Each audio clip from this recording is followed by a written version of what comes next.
아멘, 아멘. 미국에 250년 동안요, 가장 영향력을 주어서요, 이 미국의 미래를 열은 분, 그리고 이제 가장 영향력을 주어서 미국의 미래를 이렇게 열어갔던 분 중에 가장 영향력 있는 분을 뽑는데요, 링컨 대통령이 뽑혀 있더라고요, 보니까. 지금 이제 46대 대통령이 이번에 이제 가지만, 그분은 16대 대통령으로 이렇게 보냈던 분이에요. 이분이 이 그 특징을 짓는데 뭐라고 얘기하냐면, 사실 백악관은 정치하는 곳이지 기도하는 곳은 아니잖아요, 사실 보면.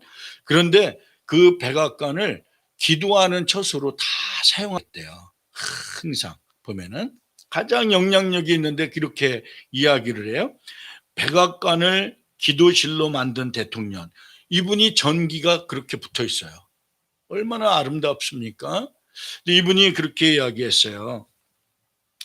자기도 그렇게 능력이 이렇게 많은 사람은 아닌데 하나님이 자기를 이렇게 어떤 상황 가운데 자꾸 모셔서 이렇게 미국의 대통령까지 했는데, 그런데 남북전쟁이 터졌잖아요. 근데 이분이 너무 어려울 때 이렇게 이야기했다고 그래요. 링컨이 1863년 4월 30일 날에는, 그날 지는 북군이 이제 져서 남군에게 너무 밀려갔고요. 이제 끝났구나 그랬어요. 모든 사람이 다 항복하자 그러는데, 아니다, 내가 기도할 테니까 이제 기도하자. 그리고 금식 기도를 하고 선포했답니다. 이렇게. 그날이요, 비가, 장대비가 쏟아져 갖고요, 하도 쏟아져 갖고요, 이 그 명장이었던 이 그 리 장군, 이 남부 장군이요, 끌고 왔던 그 장군이 다 군대가 다시 퇴각을 해갖고요, 항복을 안 했어요. 보니까 이게 기도로 이렇게 했더라고요, 보니까. 그런데 제임스 머독이 가장 그때 당시에 유명했던 배우인데, 이 굉장히 링컨을 존중하고 존경하고 아주 친하게 친분 있게 이렇게 보내면서 이 전쟁의 이 일선에 나가 있는 이 군인들을 자꾸 이렇게 회복하는데, 이분이 자발적으로 와서 이렇게 일을 해주고 이렇게 하는데, 어느 날 이분이 머독이라고 하는 분이 너무 옆에서 이렇게 주무시는데, 대통령이 주무셔서 자는데 하도 시끄러워갖고 보니까 눈물을 흘리고 이렇게 기도하더래요. 항상 링컨 대통령은 너무 바쁘고 너무 힘들 때 하루에 2시간 반 기도하고요, 그리고 기도를 충분히 할 때는 거의 7시간을 이렇게 엎드려서 기도했대요. 2시간 반. 우리 온나라 교회 교인들보다는 덜 기도한 것 같죠? 이렇게요? 그래서 한번 해봅시다. 저 따라해서 한번. 2시간 반. 적게 기도하시네? 적게 기도하는 거 아니죠, 그렇죠? 이렇게 이분은 깊이 이렇게 기도해 나가기 시작했어요. 그런데 어느 날은 너무 전세가 막 밀려나가잖아요. 미래를 여는데, 근데 흰 손수건을 준비하셔갖고, 전세가 너무 불리할 때는 괜찮다. 그리고 밖에다가, 이 막사 밖에다가, 대통령 막사 앞에다가 그걸 딱 걸고요, 그리고 기도에 들어갔대요. 이렇게. 마지막에 이분이 이렇게 승리하고요, 울면서 이렇게 얘기했어요. 이렇게 뭐라고 얘기하냐면, 사실 미국의 미래를 여는 거였었습니다. 그런데 저희는 왜 이겼냐, 왜 이겼냐, 이렇게 이야기할 때 이렇게 얘기했어요. 남군에 있는 로버트 리 장군이 없어서 우리가 이겼다. 이렇게 이야기했습니다. 이분이 우시면서 얘기한 거예요, 이게. 로버트 리, 이분이 명장이어갖고 싸우면 막 무조건 이기는 거예요. 남군이 막 얼마나 이 전략이 좋고 막 이런지 100명이 올라와도 10,000명 갖다 붙여대도 못 이기는 거예요. 그런데 이길 수 있었던 것은 그런 명장이 없으니까 대통령이 꿇어 엎드려서 그렇게 울어. 얼마나 기도했는지. 그게 문을 열었다는 거예요. 여러분이 민생도 이렇게 믿음으로 여러분의 삶의 인생을 끌어가는 그리고 인생의 들판을 바라볼 줄 아는 그 축복이 있어야 될 줄 믿습니다. 아멘. 한국에서 이 들판을 이렇게 보면요, 저는 아산만을 가봤어요. 그래서 그때 이 기억이요, 이렇게 준비하고 어제 제가 늦게 들어올 수밖에 없는 게 예정이 됐었기 때문에 이 청소도 사실 금요일 날 좀 대충 해놓고요. 그리고 어제는 교회로 올 수 있는 시간이 없었어요, 저한테. 그래서 늦게 들어가서 설교를 이렇게 저녁 때 들어와 갖고요, 한 8시 40분 정도에 들어왔거든요, 제가. 그래서 그걸 설교를 계속 이렇게 보는데 번뜩 이 생각이 드는 거예요, 그때 하나님 마음에. 그래서 우리 임 집사님한테도 이걸 좀 더 놓달라고 그러는데, 이 배에 보면, 앞에 부분에 보면요, 이 정주영 회장이 이게요, 아산만을 막는 거예요. 근데 여기 물결이 너무 센 거라 아무리 토목공사 이 전문인한테, 서울대학교 토목과 교수님이 이게 보통 분이 아니거든요. 근데 여기를 모시고 와갖고 이걸 어떻게 막느냐, 못 막는다는 거예요. 이거 저걸 어떻게 막냐고, 이게 물결이 너무 세갖고 안 된다고. 근데 이 조영기 목사님한테 전화를 하셨대네, 이 정주영 목사, 그 정주영 회장님이. 그리고 목사님 설교가 뭐 불가능이 없다고 하는데 이게 불가능하다, 이걸 어떻게 좀 요라 했더니 그러더래요. 뭐 막을 수 있겠냐 그랬더니 믿음으로 막으셔야 된다고 그러더래. 이게 이해가 됩니까? 안 믿는 정종 회장이 믿음으로 막아야 된다. 그래서 여기에 서갖고요, 이 앞에 보면 부분에 서갖고 믿음으로 막는다. 믿음으로. 난 믿음도 없는데. 그리고 혼자 서갖고요, 저기를 이렇게 서 있더라고, 이렇게. 그리고 계속 쳐다봤대, 여기를. 아니, 믿음으로 막는다, 저게. 저 불가능한 포기하지 말라 이거죠.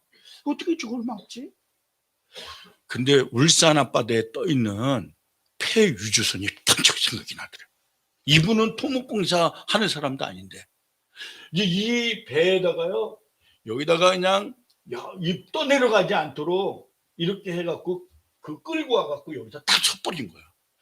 물이 여기에 섞어버렸잖아요. 이거 막아버린 거예요, 이렇게. 그리고 난 다음에 이 전체가 다 이 옥토가 돼버렸어요, 이렇게. 지금 이거 다음번 사진 보면 이렇게 옥토가 된 거예요. 이거 본 거예요. 포기하려고 하다가. 인생이 어떻게 구멍이 안 납니까, 사실은? 어떻게 인생에 어려움이 없겠어요? 어떻게 한 나라를 지탱해 가면서 어려움은 왜 없겠어요, 사실은? 다 있는 거지, 이렇게. 혼란스럽기도 하고 어렵기도 하고. 그런데 이 인생의 들판을 포기하지 않고 어떻게 끌어가느냐, 이게 오늘 이 본문의 내용이 아닌가. 그래서 하나님께서 믿음의 눈을 열라. 그래서 영안으로 인생을 봐야 된다. 그리고 오늘 빌립보 교회가 동일하게, 오늘 사실은 빌립보 교회조차도 정말로 어려웠지만 이 새로 생겨 있는 이 교회가, 이 유럽을 여는 관문이었던 이 교회가 버티고 지탱하도록 앞으로 어떻게 열어갔느냐라고 하는 것을 빌립보 4장 10절에서 이야기를 하고 있다는 거죠. 빌립보 4장 10절은 내가 주 안에서 크게 기뻐하면, 여러분은 어디에서 기뻐해야 돼요? 주 안에서. 이게 끌어가는 겁니다. 우리가 주 안에서 내 인생을 바라봐야 되는구나. 주 밖에서 바라보는 게 아닌 거구나. 우리 기쁨은 주 안에서 형성되어서 우리 인생을 끌고 가는구나. 너희가 나를 생각하던 것이 이제는 다시 싹이 나는 거예요, 이제. 여러분이 인생에 싹이 나면 열매가 반드시 이렇게 들판이, 황금 들판이 여러분 삶에 분명히 찾아올 줄 믿습니다. 그렇다고 한다면 하나님께서 여기에 아주 중요한, 정말로 하나님 안에서 기뻐하는 것이 어떤 것인가, 그리고 내 마음 상태를 어떻게 이렇게 결정하고 헌신하고 이렇게 드려줘야 되는가, 이것이 얼마나 중요합니까? 한 교회, 이민교회에 오면 얼마나 바쁩니까, 사실. 여러분이 얼마나 미국에 와서 열심히 사는 거예요. 어느 한 성도님 부부가요, 열심히 일을 하다가 보니까 어떻게 하다 보니까 주일까지 일을 해야 되는 상황이 벌어진 거예요. 그래서 주일도 일을 했습니다. 목사님한테 익스큐즈하고 내가 조금만 더 이걸 몸을 상해서라도 일을 해야 되니까 일을 해야 된다고 이렇게 이야기하면서 하여튼 아둥바둥 일하기 시작했습니다. 그러는 어느 날 병원을 가게 된 거예요. 병원에서 뜻밖의 몸에 이상이 생긴 중병의 상황이 벌어진 것입니다. 크게 깨달았어요. 이분이 가만히 집에 와서 부부가 앉아서 우리가 어떻게 살았어? 이렇게 이제 아둥바둥 주일도 없이 돈 벌어 가서 결국 얻는 게 당신 질병이냐고 이렇게 이제 슬퍼서 이야기했습니다. 그러지 말고 이제는 결단을 하는 거죠. 이렇게 구멍이 생겼으니까 우리 믿음을 가지고 이 인생을 메꿔보자고. 그래서 이분들이요 결정을 했습니다. 그리고 목사님 찾아와서 이야기하는 겁니다. 저희가 이런 상황입니다, 목사님. 이 주일 예배를 이렇게 빼놓고 또 이렇게 살았습니다. 이제 이분이 이렇게 이야기한 겁니다. 그랬더니 이분이 목사님이 잘 결단하셨습니다. 하나님이 은혜 가운데 인도해 주실 것입니다. 이분이 다시 부부가 예배를 드리니까 교인들이 얼마나 좋아요. 그러니까 말씀을 합니다. 아우, 아무개 집사님 너무 잘하셨어요. 믿음으로 살려고 큰 손해를 감수하는군요. 이렇게 대단하십니다. 얼마나 좋은 말을 하신 거예요. 믿음으로 살려고 큰 손해를 감수하시는군요. 이렇게 이야기한 거예요. 큰 손해다. 그날 그 와이프가요 하루 종일 예배 끝나고 가는데 그 생각이 들더래요. 참 좋은 말을 해주셨는데 큰 손해라고? 큰 손해. 야, 내가 큰 손해. 내가 큰 진짜 손해를 보는 건가? 이분이 이렇게 이야기했습니다. 아니더랍니다. 큰 손해라뇨? 저는 돈으로 얻을 수 없는 큰 복을 지금 누리고 있습니다. 왜냐하면 예수님을 내가 진짜 만났거든요. 이렇게 예수님을 진짜 만난 겁니다. 주일 예배를 드리고 주일 삶을 이렇게 결단하고 이렇게 자기 인생을 거침없이 흘러내려가는 인생 떠내려가는 보루를요 갖다 막아서 자기 인생을 열기 시작한 것입니다. 그거를 얘기할 때 빌립보 4장 12절은 이렇게 이야기합니다. 나는 비천에 처할 줄도 알고 풍부에 처할 줄도 알아. 모든 일 곧 배고픔과 배부름과 배고픔은 서럽습니다. 풍부와 궁핍에 처할 줄도 아는 일체의 비결을 배우노라 이렇게 이야기합니다. 일체의 비결을 내가 적응해 나가면서 내 인생을 미래를 끌고 가는 것들을 진짜 예수님 만나서 보고 있다는 거예요. 진짜 예수님을 만난 사람은 행복한 사람들입니다. 본문의 내용은 사도 바울이 빌립보 교회에게 편의 마지막 이 부분이에요. 사실은 이 부분은요 헌금에 대해서 전체가 다 나와 있는 장입니다. 빌립보 교인들은 이미 여러 차례 바울에 쓸 것을 보내줬어요. 이렇게 바울이 15, 16절에 보면 이렇게 이야기합니다. 빌립보 교회 당신들이 돕지 않았으면 내가 어려움 가운데 있을 뻔했다고 나에게 보내준 사람은 당신이라고 이렇게 이야기합니다.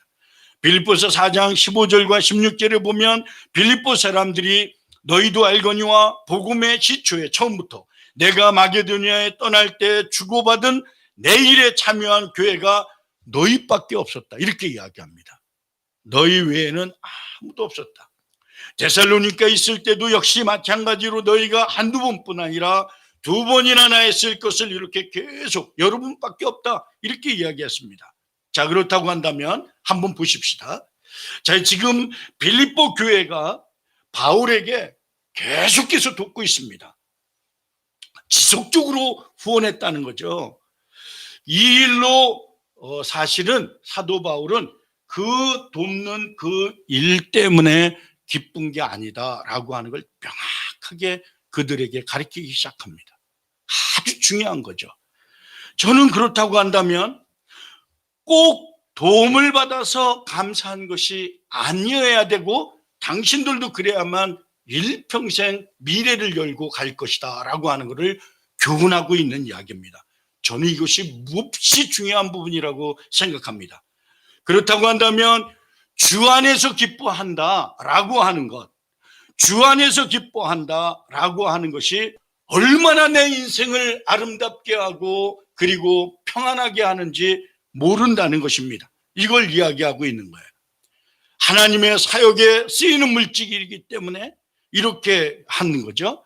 빌립보서 4장 10절을 보면은 세번역을 보면 아주 정확하게 이야기합니다. 나를 생각하는 마음이 여러분에게 지금 다시 일어나는 것을 보고 나는 주님 안에서 크게 기뻐했습니다. 주님 안에서. 사도 바울은 11절에서 실제로 궁핍했어요. 어려웠습니다. 헌금을 받아서 큰 도움이 되어졌지만 그것 때문에 기뻐하는 것이 아니라는 것을 이야기하는 것입니다. 왜냐하면 어떠한 처지에도 다 적응할 수 있는 그러한 사도 바울이었기 때문에 그렇습니다.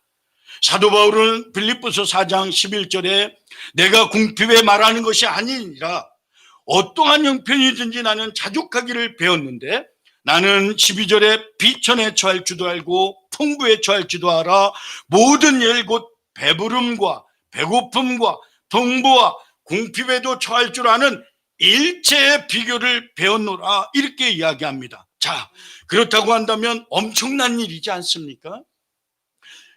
빌립보 교인들이 사실상 사도 바울이 우리 후대에 묻는 우리들이 얼마나 중요한 것을 이것을 적용하도록 했는지 모릅니다. 그렇다고 한다면 여러분이 이제 여러분에게 돌아와서 여러분 스스로 우리 모든 성도가 일체의 어떤 상황에도 감사하고 그 적응해 나가는 믿음으로 이끌어 나가는 그 축복이 저와 여러분에게 있기를 주님의 이름으로 축원드립니다.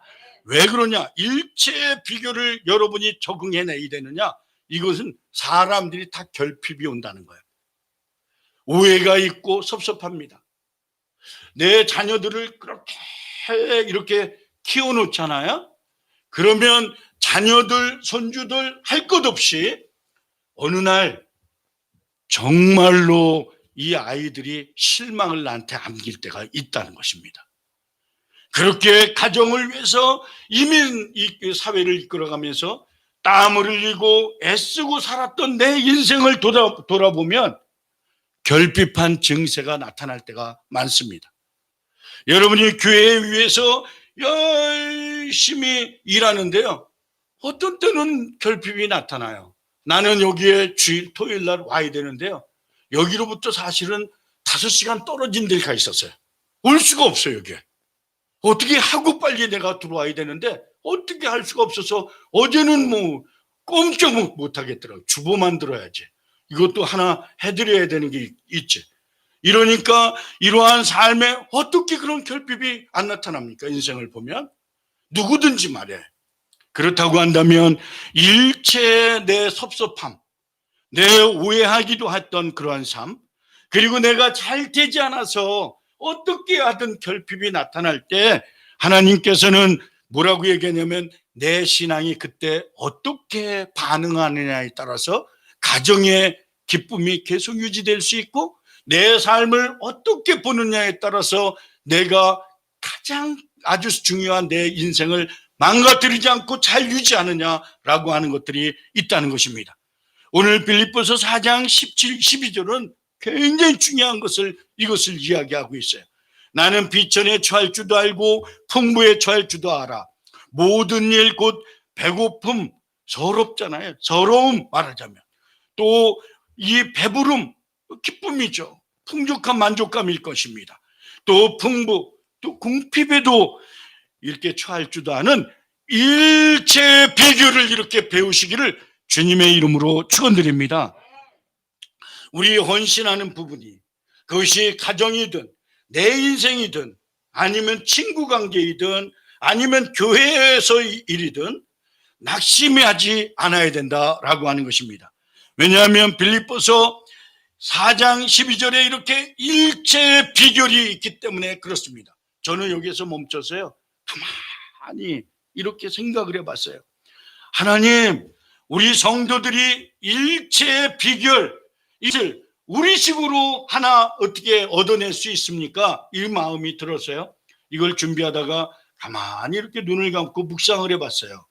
그러는데요, 제 머리에 딱 하나 단어가 떠올랐어요. 그게 뭐냐면 그럴 수도 있지. 야, 저는 그 생각을 하니까 너무 좋더라고요. 저는 24년을요 한 교회를 이끌었던 사람이에요. 교회 건축을요 무려 4번을 했어요. 한 교회에서요. 10을 이사를 했어요. 한 교회에서요. 저도. 그런데요, 나올 때요 정말로 어니스트하게 1센트를 안 갖고 나왔습니다. 그 교회 많은 걸 제가 갖고 나올 수 있었어요. 그런데 거기에서 그 LA로 갈 때요 30분이 그냥 다 굵은 눈물이 떨어졌어요. 제 인생에 다 정리해야 되기 때문에. 그리고 지금 생각해 보니까 한 말이면 딱 조카구나. 그럴 수도 있지. 그럴 수도 있어. 그럴 수도 있어. 우리 인생이 말이야. 여러분 가슴 아픕니까? 여러분이 갈등합니까? 인생이 도무지 이해가 안 되는 게 있습니까? 그럴 수도 있어. 그럴 수도 있어, 그분이. 그럴 수 있지. 왜냐하면 빌립보 3장 13절이 있기 때문에. 빌립보서 4장 13절은 그러한 말씀입니다. 내게 능력 주시는 자 안에서 내가 모든 것을 할 수 있기 때문에 그런 줄 믿습니다. 부흥회하기만 하면 3, 4일 동안 부흥 강사님이 와서 반드시 한 번을 하는 걸 딱 한 구절을 꼽으라고 하면 어쩌면 빌립보서 4장 13절인지 모릅니다. 내게 능력 주시는 자 안에서 내가 모든 것을 할 수 있다라고 하는 그러한 것입니다. 하나님께서는 그 안에 많은 것을 포함하고 있어요. 하나님께서 얘기하시기를 빌립보서 4장 12절에 보면 이렇게 이야기합니다. 나는 비천에 처할 줄도 알고 풍부에 처할 줄도 알고 모든 일곱 배부름과 배고픔과 풍부와 궁핍에도 처할 줄 아는 일체의 비결을 배웠노라. 내게 능력 주시는 자 안에서 내가 모든 것을 할 수 있기 때문이라. 할렐루야. 일체의 비결은 내가 주님의 안에서 회복될 수 있기 때문에 그렇다는 것을 이야기하는 것이죠. 이것은요, 예수님의 안에 사는 사람은 사실 믿음, 삶의 만족, 이러한 것들의 조건이 달라진다는 것입니다. 조건이 달라졌기 때문에 이렇게 된다는 것이죠. 세상 사람들은 다 기쁨의 조건을 외적인 조건에서 찾습니다. 진짜 행복한 사람은 외적인 조건에서 찾지 않습니다. 신앙으로 찾게 되는 거죠. 그래서 그 속에 좌절을 겪지 않아요. 외적인 조건에서 쳐다보면요 반드시 여러분은 좌절하고 실망할 것입니다. 저는 제가 섬겼던 청년회 때요, 대학교 다니면서 내비게이터라고 하는 선교단체를요 경기도 수원 팀에서 있었습니다. 그 팀이 아주 강한 팀이에요.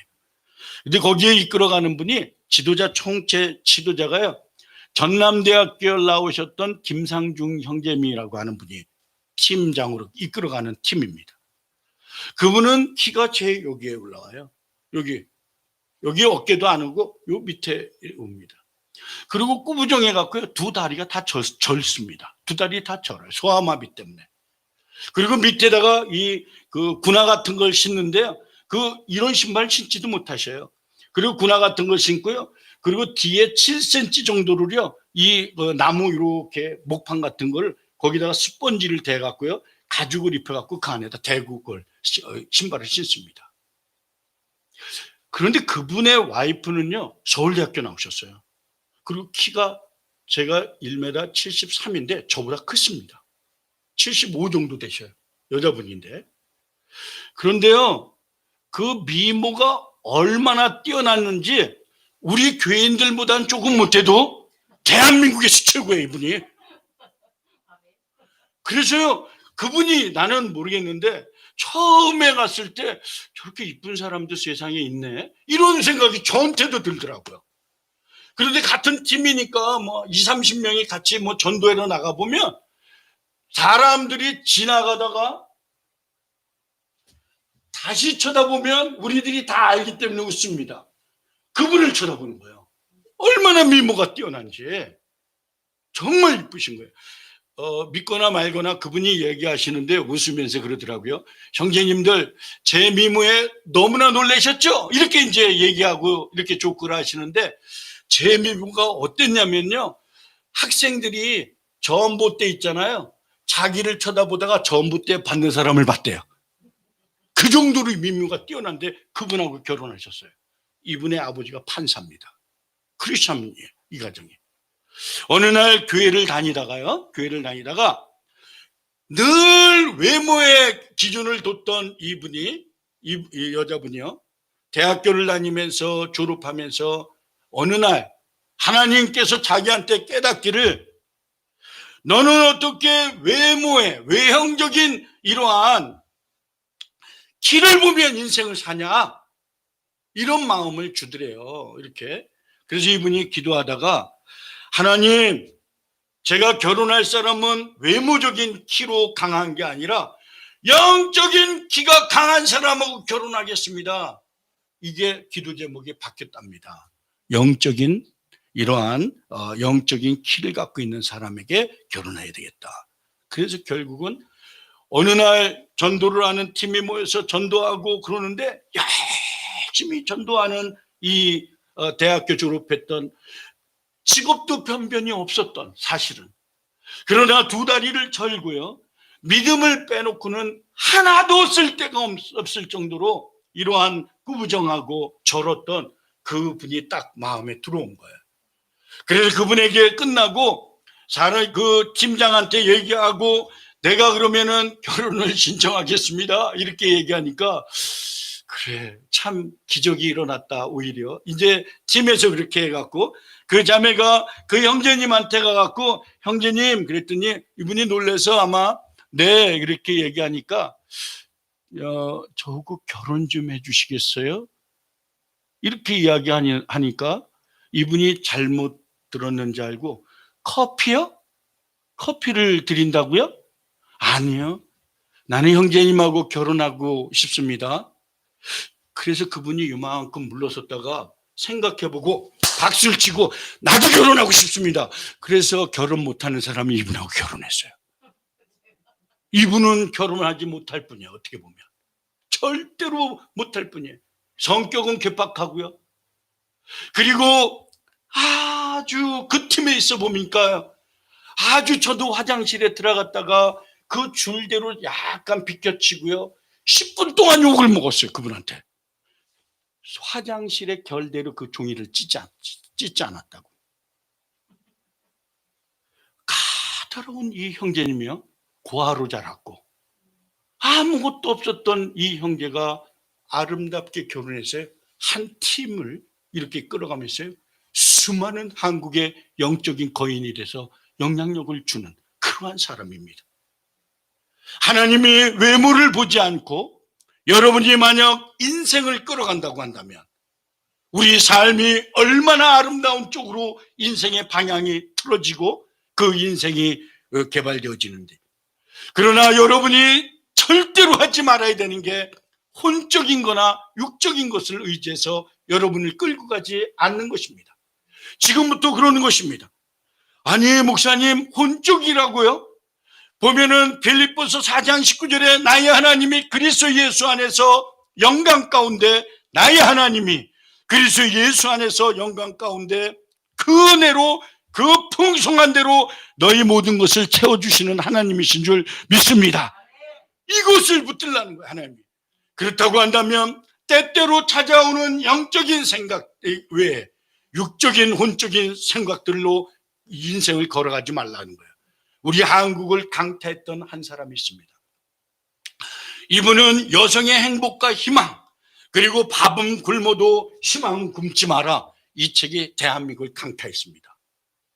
베스트셀러가 돼갖고요, 수많은 사람이 좋아했어요. 열광하고.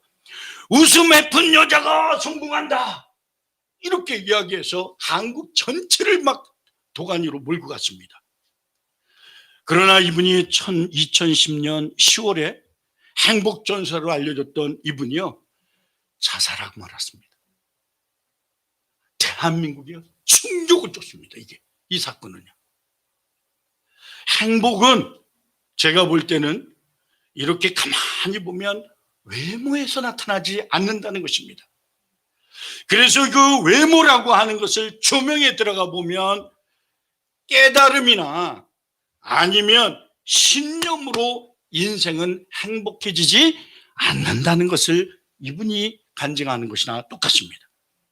우리 삶은, 여러분이 인생을 살면서 절대로 하지 말아야 되는 것은 깨달음, 더군다나 추측, 여러분의 신념으로 살아가는 것이 아니라 예수 그리스도의 은혜로 살아가는 것입니다.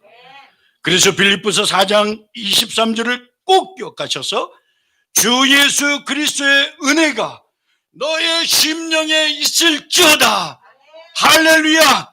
이 축복이 저와 여러분에게 아주 각인되게 세워져서 인생을 아름다운, 그리고 들판을 마련해서 볼 줄 아는 영적인 그러한 사람들이 되기를 주님의 이름으로 축원드립니다. 아멘. 기도하겠습니다. 내게 능력 주시는 자 안에서 내가 모든 것을 할 수 있느니라. 할렐루야. 믿습니다. 아버지 하나님, 저희는 분명하게 하나님 앞에 희생하는 것이 아니라 오히려 우리 인생은 더 행복하고 더 아름다운 인생이 되는 줄 주여 믿습니다. 나의 하나님의 그리스도 예수 안에서 영광 가운데 그 풍성한 대로 너희 모든 것을 채우시리라. 그 말씀을 믿습니다. 그 능력이 있을 줄 믿습니다. 오늘 하나님께서 저희에게 꼭 이야기한 것은, 이제부터는 혼으로 사는 것도 아니고 우리 육신으로 사는 것도 아니고, 아멘. 우리 하나님 영적으로 사는 것이구나. 우리 하나님, 내가 진짜 예수 믿는 사람으로 하나님 앞에 드려지겠습니다. 결단하겠습니다. 이 능력이 우리 온 나라 교회 교인들에게 있게 하여 주시옵소서. 감사하옵고 예수님의 이름으로 간절히 바라옵고 기도하옵나이다. 아멘. 아멘. 우리 나의 등 뒤에서 우리 찬양하기